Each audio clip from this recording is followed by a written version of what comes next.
Bueno, estamos entonces con la conferencia La consumación de la historia humana. Les había prometido que íbamos a continuar y vamos a ver entonces el tema de los últimos días y los días actuales.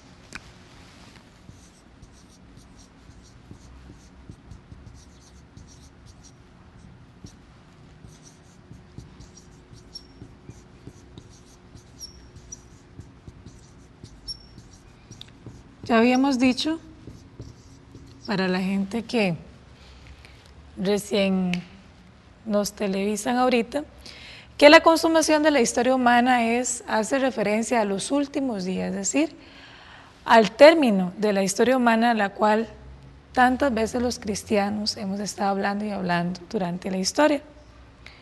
Antes de que Jesús partiera de esta tierra, Él prometió que regresaría, y Él dijo, regreso en breve. Eso nosotros lo podemos encontrar en muchas partes de la Biblia, pero específicamente lo vamos a ver en Mateo 10:23. También lo vemos en Juan 21, 18 al 22. Y lo vemos en Mateo 16, 28. Entonces, tantas veces lo repitió Jesús, que los cristianos hemos estado esperando que el regreso del Señor sea pronto. O sea, que estamos diciendo constantemente que falta muy poco para que el Señor venga en su segunda llegada. Y esto es algo tan interesante porque en cada época diferentes líderes cristianos han reiterado que el Señor viene pronto y que hay que prepararse para la llegada y para el retorno del Mesías. Eso es lo que constantemente se dice. Y nosotros podemos verlo en la actualidad. Casi todas las iglesias, especialmente las cristianas, e incluso algunas no cristianas, hablan de que estamos en los últimos días y que ya falta poco para que el Señor regrese. De hecho, aquí en nuestro país es muy frecuente, muy común ver carteles en las calles donde dice arrepiéntanse que viene el Señor Jesucristo regresa, y hacen muchos carteles aluciendo a esa segunda llegada del Mesías que viene pronto, precisamente porque Jesús dijo, vengo en breve. Y de hecho sus discípulos ya en la época de los inicios del cristianismo pensaban que el Señor podía regresar en los días de su vida. Entonces ha sido una tradición, especialmente para los cristianos, como lo dije antes, estar refiriéndose a ese tema de que el Señor regresa.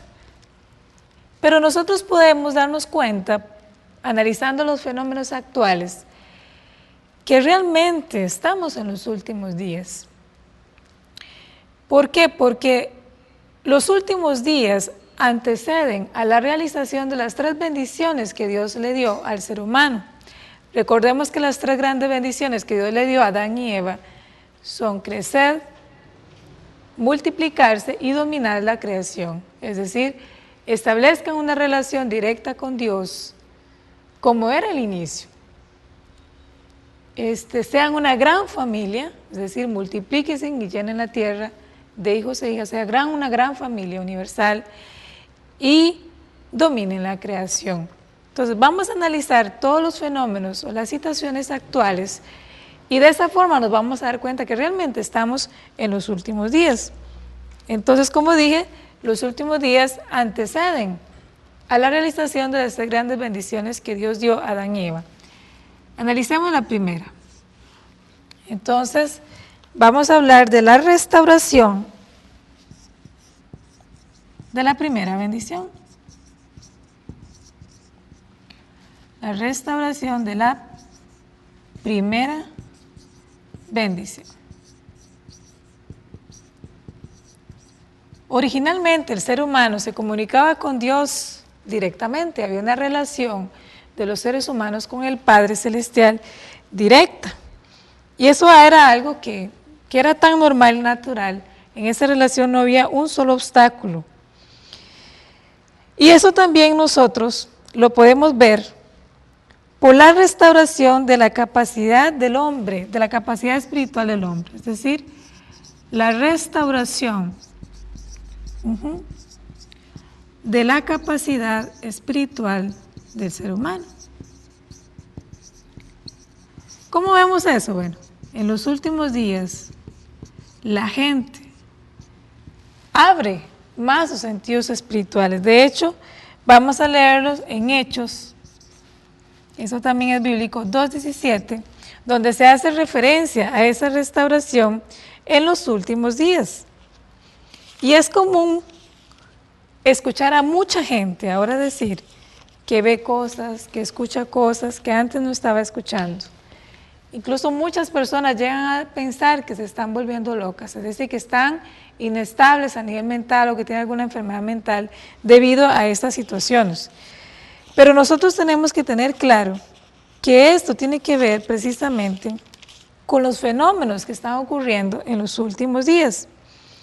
Leamos entonces, dice, y en los postreros días, dice Dios, derramaré de mi espíritu sobre toda carne, y vuestros hijos y vuestras hijas profetizarán, y vuestros jóvenes verán visiones, y vuestros ancianos soñarán sueños.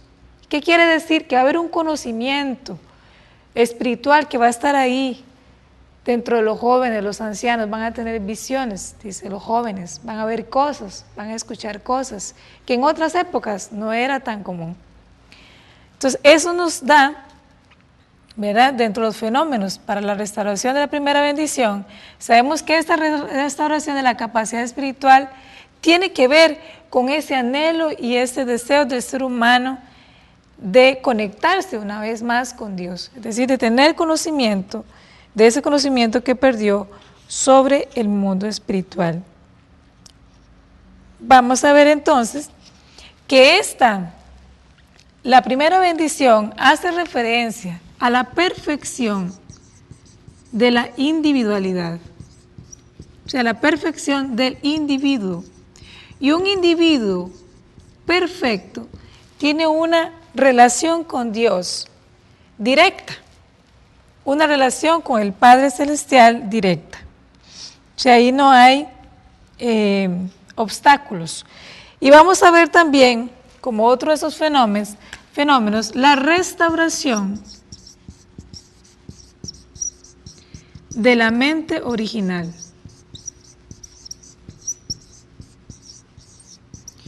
Recordemos que debido a la caída, el ser humano quedó esclavo de Satanás y perdió su libertad. Más bien aquí es la restauración de la libertad de la mente original. O sea, el ser humano, debido al pecado, perdió la libertad de su mente original y entonces es obligado, ¿verdad?, por Satanás, es influenciado por Satanás a hacer las cosas malas obras. Para lograr la libertad de la mente original, el ser humano ha creado en conjunto muchas leyes que protegen precisamente las libertades del individuo. Porque en busca de esa libertad de la mente original que le garantice la libertad como persona. Eso tiene que ver también con la restauración de la primera bendición. Y el tercer fenómeno que vamos a estudiar es la restauración del amor de Dios. Y entonces nosotros estamos viendo a nivel mundial cómo hay cada vez mayor número de personas preocupados por hablar del amor. Es decir, se está concluyendo que la única solución que tiene el ser humano es el amor. Y es el amor al enemigo, es el amor a los semejantes, es el amor al prójimo. ¿Cómo vemos esto a nivel mundial? Por ejemplo, cuando han habido situaciones en donde hay un gran grupo de personas siendo afectadas, ya sea por la guerra, por el hambre, por desastres naturales, se ve cómo se ha movilizado gran población del mundo para ayudar a esos países, o para ayudar a esa población que está siendo afectada. Y se habla precisamente que lo único que lleva al ser humano a actuar de esa manera es el amor verdadero de Dios. Entonces vamos a ver que las poblaciones más desvalidas van a ser protegidas por aquellos que consideran que es precisamente a través de esos valores humanos que puede ser rescatado el ser humano. Y aquí estamos hablando del amor verdadero, o sea, de la entrega y del servicio por el bien del otro. Ese es un fenómeno que se está viendo también a nivel mundial. Entonces aquí tenemos ya los fenómenos para la restauración de la primera bendición y vamos a ver entonces cuáles son fenómenos que están ocurriendo a nivel mundial para la restauración de la segunda bendición. ¿Okay?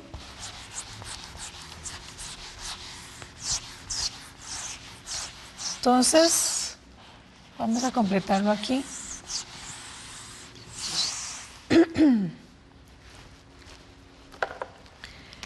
Entonces, como segundo punto, los fenómenos, esos son fenómenos que podemos ver en el mundo, ¿verdad? Fenómenos para la restauración de la segunda bendición. Ya dijimos que la segunda bendición que Dios le dio a Adán y Eva precisamente es que se multiplicaran, que tuvieran hijos. Esta segunda bendición hace referencia a una familia universal, es decir, que todos sean parte de una familia universal. ¿Y cómo vemos nosotros esos fenómenos en el mundo?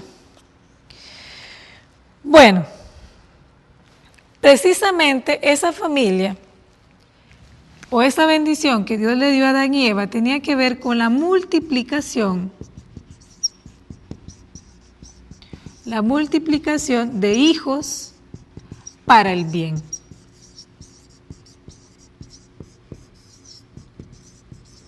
Y eso también se tiene que restaurar en esta época, tiene que restaurarse a nivel mundial. Bien, vamos a cambiar un poco el pilot, que ese también es negro. Cuando nosotros vimos los principios de la creación, estudiamos que el ser humano es creado con un espíritu y un cuerpo, pero que por la caída, tanto el espíritu como el cuerpo quedaron sujetos, ¿verdad?, a la ignorancia, es decir, quedaron bajo el dominio del mal. Entonces, el ser humano ha creado caminos para restaurar tanto su sabiduría espiritual, ¿a través de qué? A través de la religión, y su sabiduría física, que estamos hablando del cuerpo físico, ¿a través de qué? De la historia de luchas. ¿Cómo se restaura? Historia de luchas entre los seres humanos. ¿Cómo se ha restaurado entonces la parte espiritual? Precisamente a través del desarrollo de la religión. ¿Y cómo se ha restaurado la parte física del ser humano? A través de la historia de luchas. La religión nos ha posibilitado la separación interna,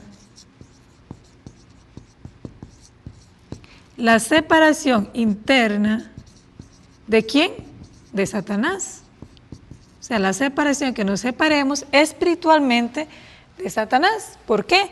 Porque bueno, fue el ser humano quien se esclavizó, es el ser humano quien tiene que pagar el precio para liberarse. Entonces, a través de haber creado la religión, se ha logrado la separación interna de Satanás. ¿Y cómo se logra la separación externa de Satanás? Precisamente en la historia de las luchas, de las guerras, lo que ha logrado esa separación externa. Ya sabemos que en el mundo que Dios creó, en el mundo original, no es necesario, no son necesarias las guerras, ni las luchas, ni el dolor humano, para nada, eso no pertenece al mundo original. Pero debido a la caída, esta historia de luchas, de guerras y todo eso, ha sido necesaria para separar al ser humano de Satanás. O sea, el ser humano que está ahí disfrutando el pecado, está gustoso de hacer malas obras, está contento, está satisfaciéndose del pecado. Entonces tiene Tiene que empezarse a despertar la conciencia humana para decir, no, esto no puede ser posible, y empezar a poner límites. Precisamente, esos seres humanos que están disfrutando del mundo caído, en contraposición con los seres humanos, quienes despiertan su conciencia y dicen, no, ya no queremos continuar con esto, ya no queremos hacer el mal, empiezan a generar las luchas unos entre otros. Y ahí entonces es donde se producen las guerras. ¿Para qué? Para precisamente separar la humanidad completa de Satanás. Ahí estamos viendo. Entonces, ¿qué ha concluido esto? Nosotros vamos a ver cómo entonces se ha dado o cómo se ha desarrollado, ¿verdad? Aquí lo podemos ver en la historia de las diferentes, culturas, del desarrollo de diferentes culturas o de las esferas culturales.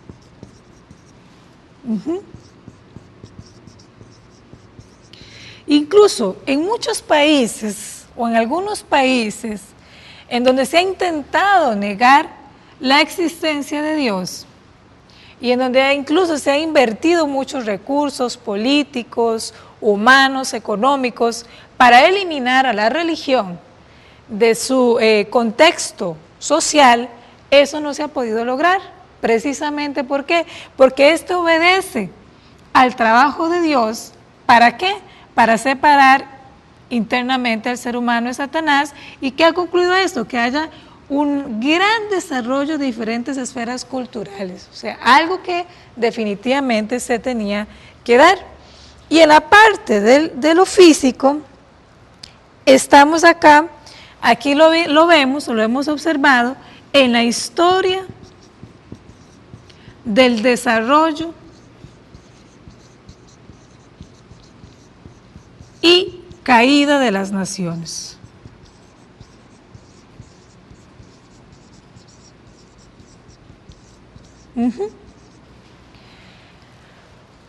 ¿De qué manera? Como les había explicado antes.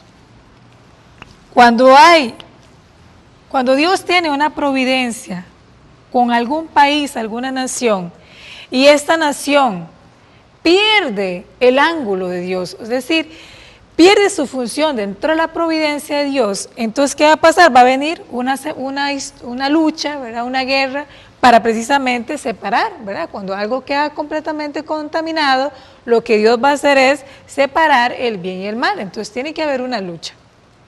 Y esto lo podemos ver en la historia del desarrollo y la caída de las naciones. O sea, mucha gente se puede preguntar, ¿por qué es que hay naciones que en algún momento de la historia han crecido muchísimo, muchísimo, muchísimo?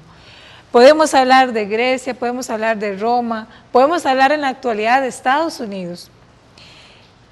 Han subido económicamente, socialmente, han estado en el pináculo, ¿verdad? El prestigio social y económico, y de repente sufren una caída devastadora. ¿A qué se debe esto? Precisamente a la separación física que el ser humano tiene que lograr del mal. Entonces, una nación cuando pierde su función dentro de la providencia o su ángulo, va a sufrir una caída.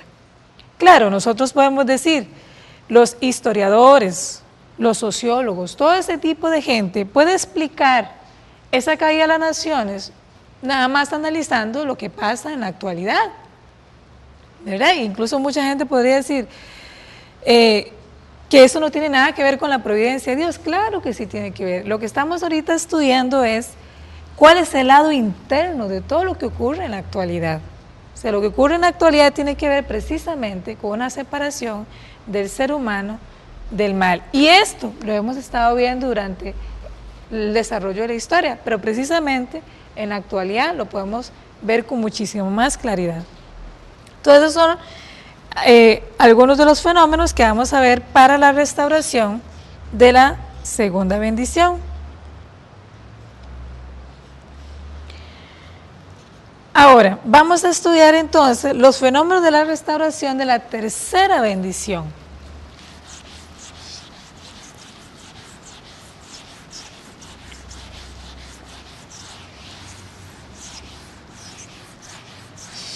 Entonces,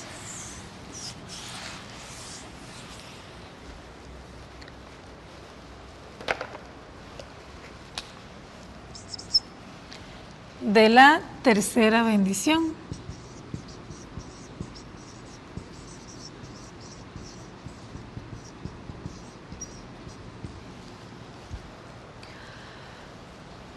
Antes de pasar a este tema, cuando uno habla de la restauración de la segunda bendición, uno puede incluso ver cómo los países que en algún momento ganaron guerras y tenían la costumbre de colonizar a otras naciones o obligar y someter a sus costumbres a naciones más pequeñas, después de la Segunda Guerra Mundial, las naciones grandes liberaron a las naciones más pequeñas y incluso les dieron los mismos derechos.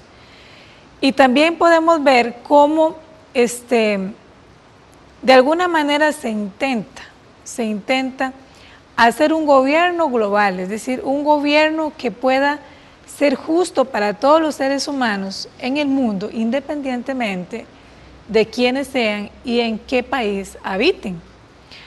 Esto es algo que nosotros podemos considerar dentro de la restauración de la segunda bendición. ¿Por qué? Porque por primera vez en la historia, después de miles de años de historia humana, se puede ver cómo hay cada vez más gobiernos interesados porque se garanticen los derechos humanos a toda la población de la humanidad. Entonces, vamos a ver, hemos visto cómo se han llevado a cabo convenciones, conferencias, precisamente porque estamos en los últimos días y tiene que restaurarse la segunda bendición. O sea, de podernos ver todos como una gran familia global y no, ¿verdad? Como en el pasado, que cada nación se preocupaba por sí misma y no era tan consciente de que cada uno era parte pues de esta aldea global en la que nos encontramos todos. Ahora hay mucho más conciencia de esto, lo que significa que estamos siendo parte de esta familia universal, que es lo que Dios quiere desde el inicio. Perfecto. ¿Cuáles son los fenómenos para la restauración de la tercera bendición? Bueno, igualmente, ¿verdad? Vamos a ver al ser humano con un espíritu y un cuerpo. Y acá hay un deseo del ser humano de superar la ignorancia interna y ha creado la religión para esto. O sea, la religión lo ha llevado a que el ser humano supere la ignorancia interna. Pero también el ser humano ha buscado superar la ignorancia externa a través de la ciencia. Entonces aquí vemos, ¿verdad?, que es el camino para superar la ignorancia externa. Ahora, lo que ha pasado históricamente es que la ciencia y la religión han tenido caminos separados, es decir, se han desarrollado uno contradiciendo el otro. Incluso muchas veces, ¿verdad?, esa contradicción llegó a ser tan grande que hubo persecución entre ellos, ¿verdad?, tanto entre los religiosos y los científicos. Incluso gente hasta condenada a morir y todo eso. Pero si nosotros analizamos ya más objetivamente cuál es la misión de cada uno de estos caminos, es precisamente lograr de parte de la religión que el ser humano logre el dominio interno. Es decir, que pueda crecer espiritualmente en conexión con el mundo espiritual, pero principalmente que se lleve a cabo el dominio del corazón. De lo que hablábamos antes, del amor verdadero. Recuerden que la tercera bendición hace referencia al dominio del mundo, al dominio del universo. Y para que el ser humano tenga ese dominio, tiene que tener tanto dominio interno como dominio externo. ¿Qué significa dominio? Bueno, significa tener conocimiento. Entonces, a través de la religión tiene conocimiento del mundo interior, del mundo del corazón. Y a través de la ciencia tiene conocimiento del mundo externo. Entonces, tiene la capacidad de gobernar al mundo físico. Y aquí vamos a hablar entonces del dominio de la verdad. Y esto es algo que lo hemos estado viendo. Sobre todo, ¿verdad? El hombre moderno se ha fundamentado en el dominio de la verdad, en el dominio externo, por el gran avance que ha tenido la ciencia en los últimos días. Sin embargo, tenemos también que tomar el camino de la religión para lograr el dominio interno, el dominio del corazón, y esto también se está viendo. Cada vez más la religión y la ciencia empiezan a unificar criterios para explicar las cosas. ¿Por qué? Porque la ciencia se está acercando, o sea, la verdad se está acercando al dominio del corazón, y el dominio del corazón también, por supuesto, toma en cuenta el dominio ya del conocimiento de la verdad. Ese es un fenómeno para la restauración de la tercera bendición. No es casual que los avances científicos se hayan dado en los últimos días tan altamente, y tampoco es casual que las grandes religiones empiecen a unificarse y empiecen a despertar en los seres humanos ese deseo de un crecimiento espiritual mucho más grande que en cualquier otra época. Eso es un fenómeno mundial. Bien, entonces queda claro que analizando los fenómenos de los últimos días, o sea, los fenómenos de los días actuales, podemos concluir que sí estamos en los últimos días, o sea, que estamos en la antesala del mundo, del fin del mundo, o sea, del fin de los días del ser humano, que ya nosotros analizamos, que no es un fin físico, sino que tiene que ver con el fin del mundo del mal. Entonces, vamos a estudiar ahora, una vez que tenemos ese conocimiento, ¿cuál debe ser nuestra actitud en los últimos días? Entonces, vamos a estudiar los últimos días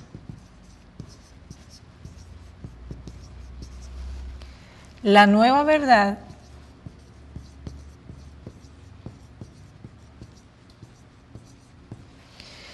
y nuestra actitud. O sea, ¿qué tenemos que hacer nosotros ante los últimos días con la expresión de la nueva verdad y nuestra actitud? Porque sabemos que en los últimos días tiene que haber una nueva verdad. Nosotros vamos a estudiar esto en Juan 4:23, que dice: adorar al Padre en espíritu y verdad. Entonces, adorar al Padre en espíritu y verdad. Hay muchas personas que quieren únicamente vivir una vida de fe, como tradicionalmente se ha dado hasta ahora, sin considerar nuevos conocimientos, sin considerar incluso a la ciencia, ni a verdades más lógicas, más explicativas, y piensan que asumiendo solamente la fe va a lograr relacionarse con Dios. Pero aquí es claro: adorar al Padre en espíritu y verdad. Quiere decir, ¿verdad?, ambos caminos, tanto el interno como el externo. Ahora, ¿cuáles son los motivos por los que una nueva verdad debe venir? Vamos a analizar eso. Motivos por los que una nueva verdad debe venir. Primero, por el desarrollo del intelecto. O sea, el ser humano se desarrolla intelectualmente cada vez mucho más. Entonces, la gente actual no va a aceptar explicaciones como se hacían hace 2000 años. Sí, no van a aceptar explicaciones de hace 4000 años. Ha habido un desarrollo y un aumento del intelecto del ser humano. Y ya nosotros, aunque hemos analizado eso, vamos a analizarlo un poquito más a través de este gráfico. Vamos a ver, para que ustedes me sigan.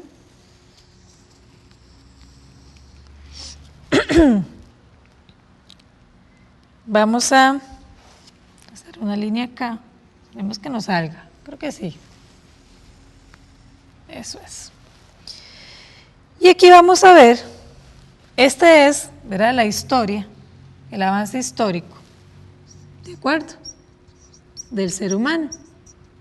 Esta línea que está acá. Y esta otra está indicando el desarrollo intelectual de los seres humanos. Entonces vamos a dividir esta en 3 partes, que va indicando, ¿verdad?, cómo el ser humano ha ido creciendo intelectualmente.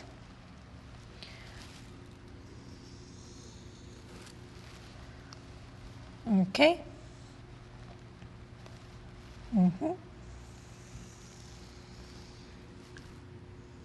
Perfecto. Entonces, vamos a ver que acá, hasta este nivel, el ser humano, vamos a poner acá el primer hombre, ¿verdad?, la historia desde Adán hasta Moisés. Bueno, acá el desarrollo fue muy poco, pero con la llegada de Moisés, el ser humano tenía la capacidad intelectual de entender las leyes mosaicas. Por eso Dios revela esas leyes. Acá el ser humano sabía que si hacía algún acto de mal contra el prójimo, iba a ser castigado. O sea, ya tenía la capacidad de ver consecuencias de sus acciones. Bueno, algunas personas dicen, pero ¿y eso lo tiene ya naturalmente cada uno? Vieras que no. Incluso actualmente esas personas que no saben analizar cuáles son las consecuencias de sus actos. Eso lo vemos todos los días. Como personas que imprudentemente cometen ¿verdad?, actos indebidos en la carretera. ¿Por qué? Precisamente por no tener esa capacidad de análisis. O personas que cometen crímenes, personas que andan siempre enojadas, ¿verdad?, atacando a los demás, precisamente porque no saben analizar las consecuencias de sus actos. Si supieran, no harían esas cosas. Entonces, en la época de Moisés, el ser humano tenía la capacidad y el desarrollo intelectual de hacerlo. Por supuesto, ya sabemos que hay gente que siempre se va quedando atrás. Entonces, por eso fueron reveladas. Cuando llega la época de Jesús, aquí hay un gran avance en la capacidad intelectual del ser humano. ¿Cómo lo sabemos? Nosotros vemos que Jesús siempre está hablando en símbolos, en parábolas. ¿Por qué? Porque los eruditos, la gente que es la más sabia, sabía interpretar esos símbolos.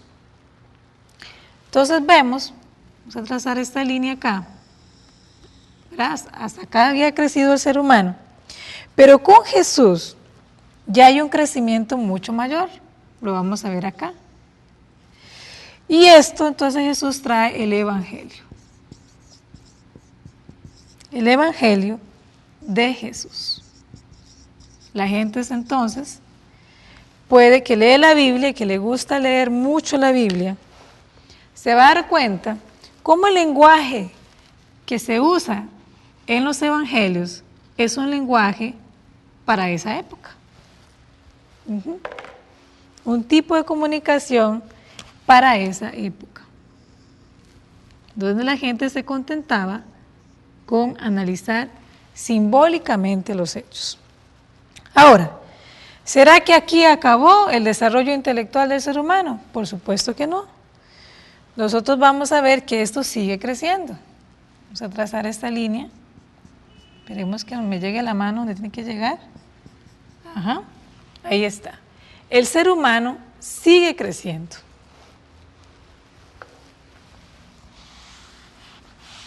No ha cesado su crecimiento intelectual. Bien, entonces vamos a ver que hasta el nivel de Jesús, o sea, en la época de Jesús, el ser humano quedó ahí. ¿Okay? Pero entonces viene otra época en donde ya la gente no se contenta solamente con símbolos y parábolas para la explicación de la vida de fe, o con mitos, o con misterios, ¿verdad? Sino que la gente ya empieza a pedir explicaciones más claras sobre la verdad. Precisamente, ¿por qué? Por el desarrollo de la ciencia y la capacidad lógica e intelectual del ser humano. Entonces vamos a ver cómo se da ahí un crecimiento ¿verdad? De esa capacidad intelectual. Un poquito más esta línea. Bien, ¿y qué necesita ahora el ser humano? Necesita explicaciones más lógicas, obviamente. Y aquí vamos a ver entonces la nueva expresión de la verdad.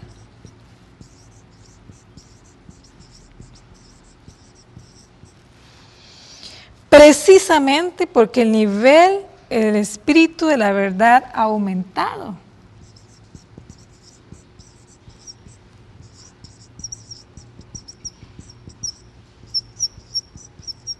¿Qué significa el nivel del espíritu de la verdad? Ese deseo, esa necesidad de conocer mucho más. Y esto lo vamos a ver con el Señor en su segunda llegada. Mucha gente cree que cuando el Señor venga, va a venir muy parecido a Jesús y va a traer y va a estar repitiendo las mismas palabras, literalmente, que Jesús repetía. Eso no concuerda con el avance histórico e intelectual del ser humano. Cuando el Señor venga, viene para una población diferente, viene para un ser humano intelectualmente diferente y por eso trae una nueva expresión de la verdad. O sea, es necesaria esa nueva expresión de la verdad precisamente porque estamos frente a un ser humano diferente y Dios se viene comunicando con el ser humano de forma diferente de acuerdo a ese desarrollo. Entonces queda claro por qué es necesario, ¿verdad? Uno de los motivos de por qué es necesario una nueva expresión de la verdad. Ahora, ¿qué otro motivo tenemos para esa nueva expresión de la verdad? Vamos a ver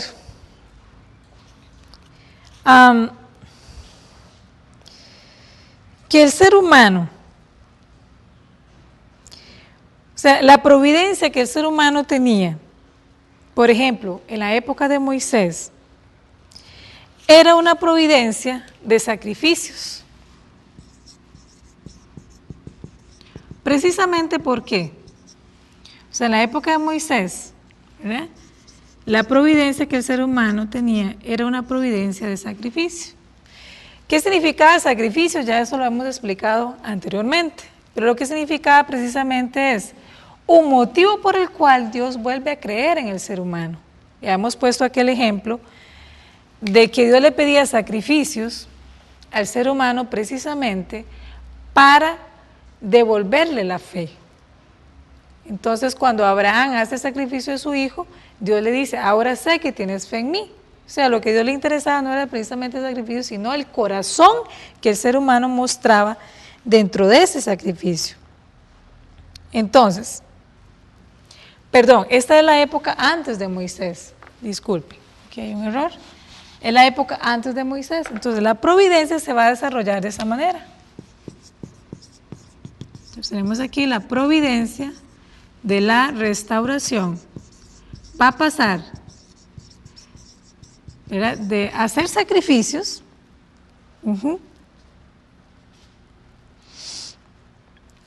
va a llegar entonces a las leyes mosaicas,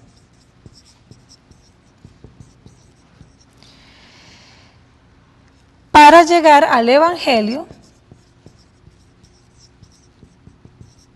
y llegar posteriormente a la nueva expresión de la verdad. ¿Pero para qué? O sea, ¿para qué llegamos nosotros a la nueva expresión de la verdad? Para lograr, leas esta línea continua, ¿verdad? Para lograr precisamente el ser humano perfecto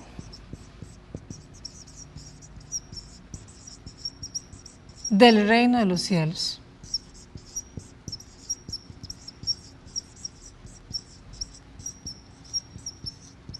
Entonces, el hombre, ¿verdad?, se representa acá, ¿verdad?, dentro de todo el proceso de la restauración, pasando por cada una de esas etapas. Pero el final, o sea, la meta final, es ese ser humano perfecto del reino de los cielos. Entonces, vamos a ver acá diferentes eras, ¿verdad?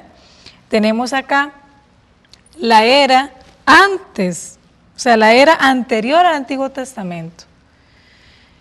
Antes incluso que Abraham y pasando por Abraham, o sea, la era antes, o sea, una era anterior del Antiguo Testamento. O sea, incluso que antes de que el Antiguo Testamento empezara. Después vamos a tener la era del Antiguo Testamento.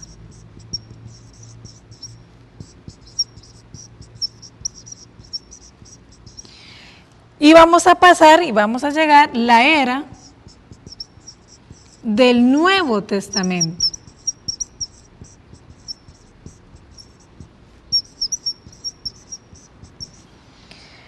Para llegar, verá, finalmente a la era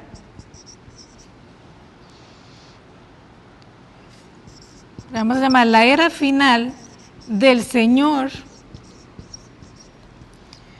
de la segunda llegada.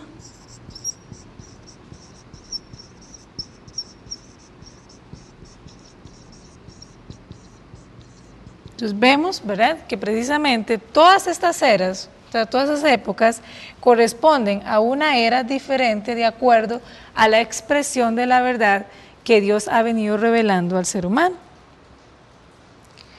Y de hecho Jesús nos decía en Juan 14:6, ¿verdad? Yo soy el camino, la verdad y la vida. Nadie viene al Padre sino por mí. Precisamente indicando que todas estas eras, el objetivo final que tiene, ¿cuál es? El Señor, ¿verdad?, el Mesías.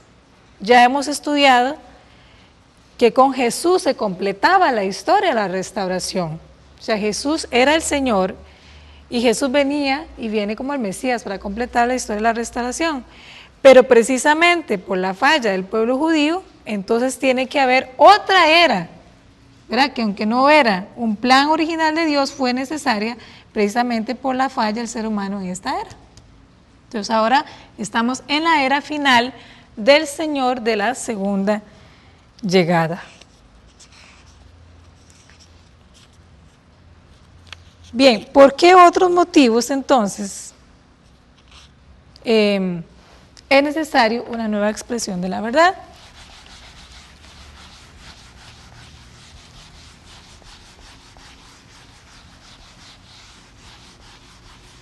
Y Jesús también lo había dicho, ¿verdad? En Juan 16:25, Juan 16:12, ya hemos analizado sus versículos, que una nueva expresión de la verdad es necesaria para ser revelada, precisamente porque el ser humano en la época de Jesús todavía no le entendía, no comprendió completamente la palabra de Dios.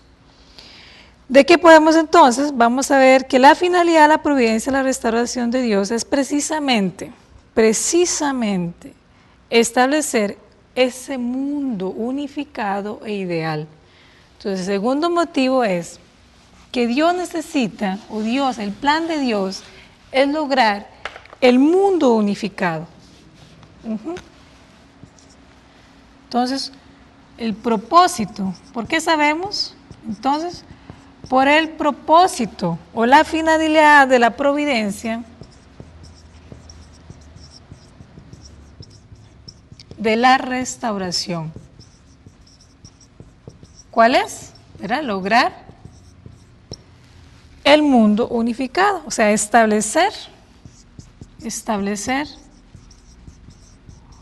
un mundo ideal unificado. ¿Cuál es el propósito de la creación de Dios? Precisamente ese. ¿Cuál es el propósito de la providencia y la restauración? Es restaurar el ideal de Dios, o sea, el mundo, un solo mundo unificado. Y también lo podemos leer en la Biblia, como ya les decía. En Juan, o sea, sabemos que en la Biblia nos indica que es necesario una nueva expresión de la verdad.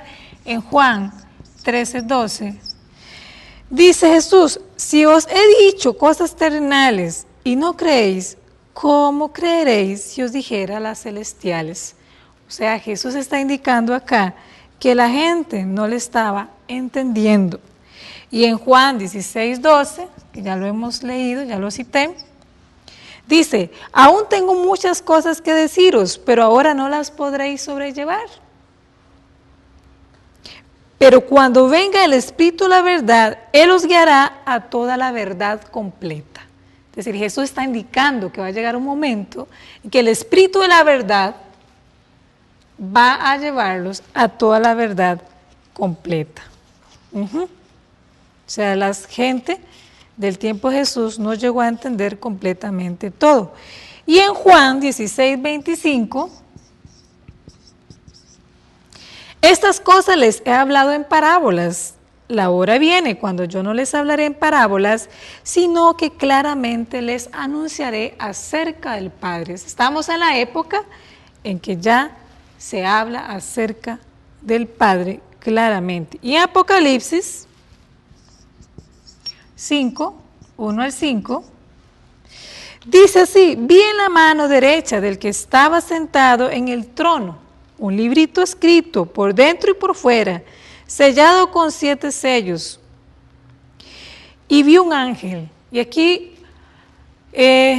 Juan se lamenta en esta historia de que no se había encontrado a nadie, ni en la tierra, ni en el cielo, capaz de abrir ese librito.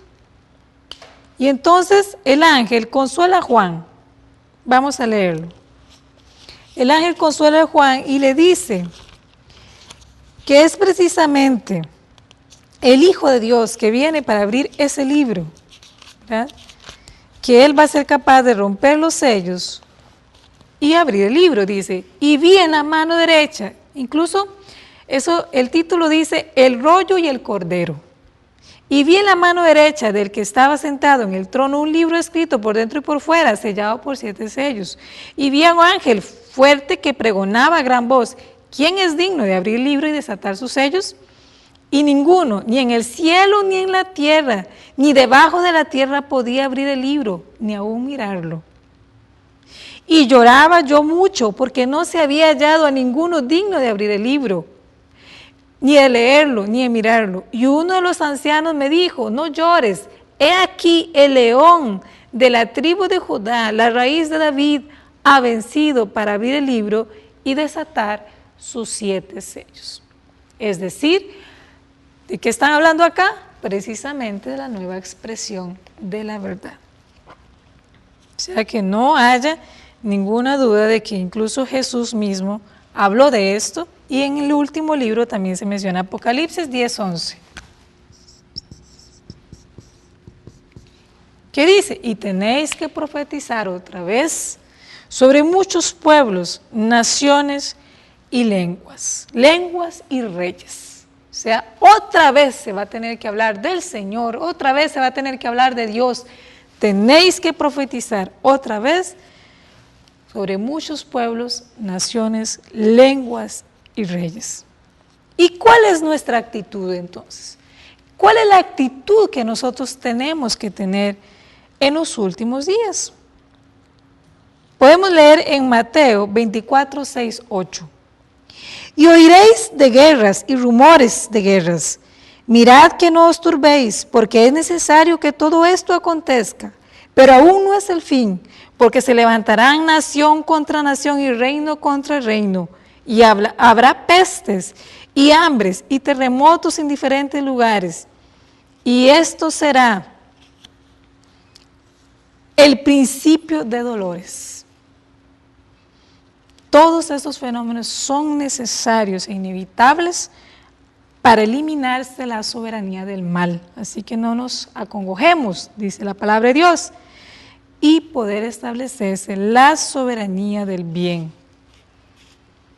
Entonces, nuestra actitud tiene que ser una actitud, a pesar de todos los fenómenos que vamos a ver a nuestro alrededor, de maldad, de turbulencia, una actitud de conectarnos con Dios para lograr pasar esta época y vivir ya bajo la soberanía completa del bien. Bueno, vamos a dejarlo acá y ya viene una última parte donde vamos a hablar un poco más de cuál tiene que ser nuestra actitud en los últimos días para lograr ser parte de esta promesa del reino de los cielos en la tierra y en el cielo.